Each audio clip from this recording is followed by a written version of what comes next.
คือโคมไฟไปนำบ่เอาโคมไฟแล้วดึกแล้ว 7-8 โมงมันมืดแล้วเดี๋ยวนี้นะวันนี้ก็ทั้งห้องทั้ง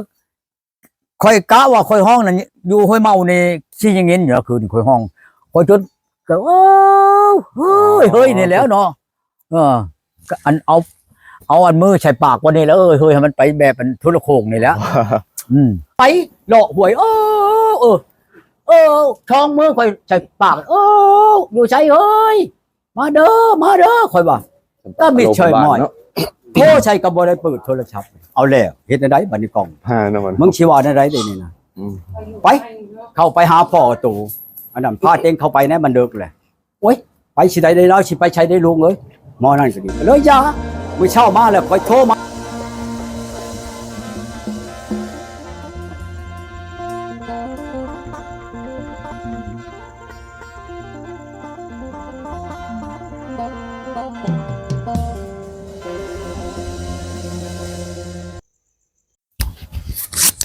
เด้อพ่อใหญ่เด้ออนุญาตเด้อติดไม้ใช่ก่อนสบายดีพ่อใหญ่สบายดีสบายดีเป็นจังไดเด้มื้อนี้เนาะพ่อใหญ่จักเป็นจังไดแล้วอยู่ผู้เดียวมื้อนี้น่ะเมียก็นอนอยู่ป่าวิกพุ่นคืนนี่บ่ได้ขึ้นมาได้แต่หมู่เจ้าเมื่อแล้วนี่แม่นบ่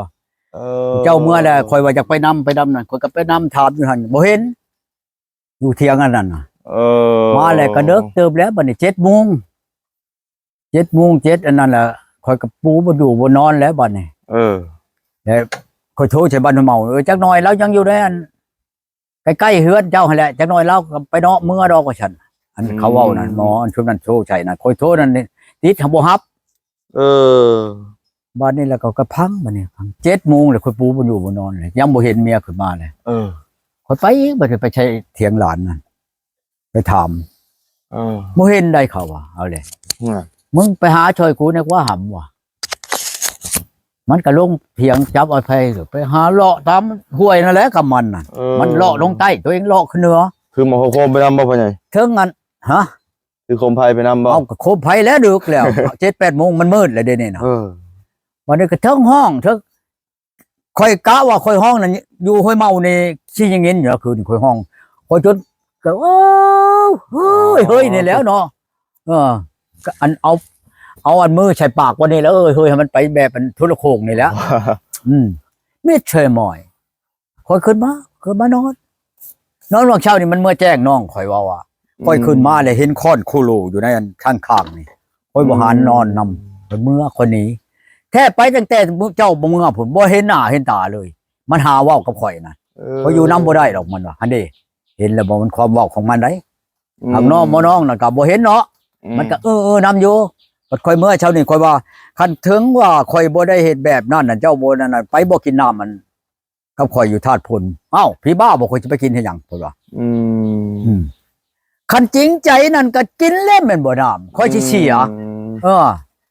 บ่ได้หยังก็อย่านะคันเราจริงใจกับเราน่ะข่อยบ่เอาจะกีบน้ำลาวนั่นอันเงินใครเก็บขี้น้องข่อยไปกินน้ำนั่นอย่าเฮ้ยกันโลดเขาไปกินน้ำอยู่ธาตุพลแล้วมันสิเป็นอะไรพ่อใหญ่ครับไปกินตามแต่พ่อแต่แม่แต่ปฐมโบราณนั้นมันตายวอดตายวอยโลแล้วคงน้ำตัวนั้นเด็ดบ่อื่นคนก็บ่กินมันบ่ชักชิดธาตุพูนมันบ่มันชักชิดก็ไปกินธาตุในห้างข่อยกินคันข่อยเว้าข่อยเฮ็ดอลีก็ให้ข่อยตายคันมันข่อยบ่ได้เฮ็ดอลีก็มันตายบัดนี้มันว่าหาว่าข่อยแน่นั่นนะเรื่องกินน้ำนี่บ่แม่นกินแนวอื่นดอกบ่แม่นกินเป็นโทษเป็นโพยหยังดอกกินจ้างเพิ่นป้อยเพิ่นด่าอีกมีผู้ป้อยได้หั่นใดมีผู้ป้อยผู้ชักเทวดาลงมาให้เจ้ากินกับบ่หลายพอคืนนึง2คืนนี่แหละน้ำน่ะก็ดีเอาโลดน้ำติ่งน้ำงาน้ำลูกน้ำหลานไปโลดอันน้ำตัวนี้นั่นบ่แม่นธรรมดาได้เป็นนั่นเนาะพ่อใหญ่เนาะข่อยนั่นเชื่อบ่ข่อยบ่แม่นข่อยอยากปะลูกปะเมียมันยังก็มีแต่เมียน่ะหาเว้าหาว่าหาเรื่องหาลายใส่ข่อยนะบ่แลในใดก็ดีคือกันกับวานนี่ชาวพุทธมาเนาะในใดก็ในใดมึงว่าอะไรบ่อยู่แล้วมึงสิเสียลาวบ่มึงอันเมื่อแหละเสียรถคือกันกับเบ้าน้ำน้องข่อยเช้านี่แหละนี่น้องชายข่อยทิ้งขี้ผู้ขับรถนั่น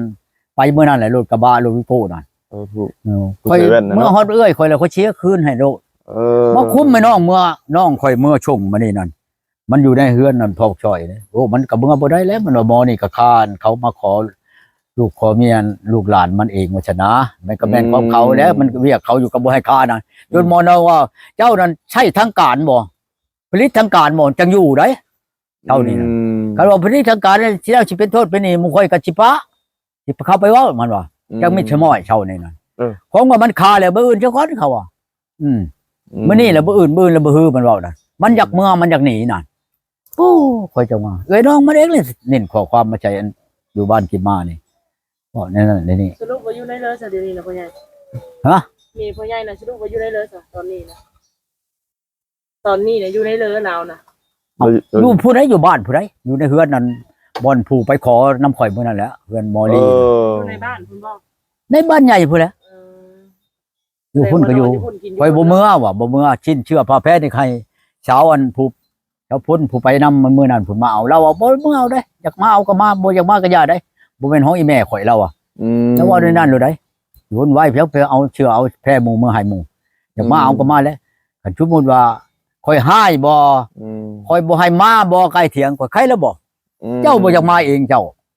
แล้วแต่เจ้าข่อยก็บ่แม่นเว้าใดๆกับเจ้าเนาะเว้าเสียบสีเจ้าเมื่อเฮือนเมื่อเถียงข่อยสิฆ่าจังซั่นจังซี่ข่อยสิเตะสิตีข่อยสิให้ใครแล้วบ่ข่อยบ่ได้เว้าหยังอยากคือหมออ่านน่ะโตก็เอามาให้บ่ได้บ่มีอ่ะโตโธ่มันบ่แม่นแนวนั้นได้ว่าอยากนี้แต่ข่อยนี่ให้ข่อยนี่เอาเชื่อแพร่นำไปชงอยู่หั่นอยู่นี่เจ้าจะเอาก็เอาบ่อยากเอาก็อย่าแล้วเรื่องของเจ้า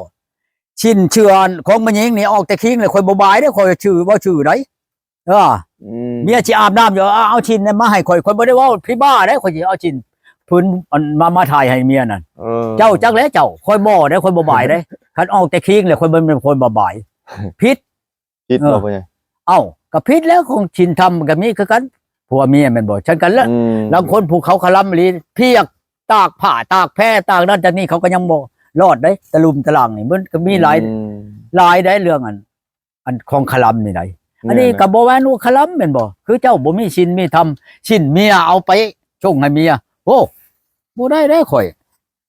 คันเพิ่นยังเว้าอยู่คันอยู่ในเนื้อในกายนั่นบ่เป็นหยังใครอยู่แม่นแล้วเจ้าหาเอาอันความใช่เจ้ามันบ่แม่นของแนวนั้นของแนวมันเฮามีศีลมีธรรมและอัน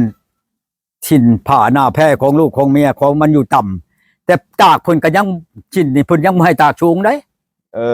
ชินนี่ได้ชินเชื่อชินนั่นของมันยิงนี่แต่ว่าเรื่องอันเป็นนั่นเชื่อเป็นแพร่น่ะใครอยู่ตากสูงก็ได้อันนั้นของมันยิงนี่มันหลายแนวมันหลายประเพณีได้บัดนี้เป็นประจำดอกประจำเดือนเขาอยู่ในชิ้นเขาแม่นบ่แหละหลายแนวได้คันผู้แม่ลูกอ่อนแฮงเต็กลงบ่จักขี่จักเหี่ยวลูกเต้ามันสิไปจับไปบายไปอันนั้นโอ้ยบ่ได้ข่อยน่ะบ่เอาไปอยากมาเอาก็มาบ่อยากมาก็ป้าแม่นี่ก็แล้วแต่มื้ออื่นน่ะข่อยมีแต่ข่อยสิย่างออกกันไปหาหลุดอยู่ในน้องชายข่อยแหละไปเว้ากันมันแล้วตัวบ่ดีมื้ออื่นเลยสิย่างออกแต่หน้าเลยไปบ้านนั่นบ่พ่อใหญ่บ่ย่างลูกคนก็ขี่รถคนก็ไปป้าไปหันแล้วมันมาคนก็ขี่มาแสดงว่ามื้ออื่นนี่มื้ออาลีเนาะพ่อใหญ่เนาะผู้ชมแน่นอนมื้อแล้วมื้อนี่มื้อว่ามันแล้วเนาะแต่ว่าค่อยนี่กันอ้ายน้องพ่อแม่อ้ายน้องอันเฒ่าแก่แนวโฮมอบรมปฏิโลมเลยมาบ่ให้เว้าบ่ให้ว่าคือเก่านั่นแหละให้เอาคืนมาค่อยก็เอามาคันเมียน่ะบ่มาแล้วเสียให้ค่อยอันหนึ่งอันสองมาแล้วคันบ่เสียแล้วกินน้ำค่อยก็บ่เอาอีกมันน่ะสิน้ำตายมันสิทุกข์ยากอีกอย่ามันข่อยก็บ่โชว์เอาดอกข่อยบ่พอทุกข์ย้อนดอกเงินนั่นมัน 8-9 ล้านนั่นข่อยว่าชื่อนี่แหละอึดอันนั้นเพียงนะพอทุกข์ยากเพียงฉันนั้นนั่นอย่ามันคันว่ามันบ่ลบบ่ถอยคือเก่านั่นบ่เอามาก็ดีข่อยบ่เอาเด้คันว่าข่อยขอเปลี่ยนขอแปลงอันนี้สิพอผิดแม่นเพียงคำมันแปลงเอานั่นแม่นแล้วแปลงเอาเองมันนั่นมันบ่ได้เว้าเลยก็โตมันเว้าน่ะบ่ยินบ่จอกอยู่นั่นนี่น่ะเอาโกข่อยจังว่าเป็นชาติข่อยเมื่อยน้ำเมียนี่น่ะเมื่อยได้เมื่อยเว้าบ่อันนั้น คือกันกับพี่น้องเพิ่นอยู่บ้านกินมานี่โอ้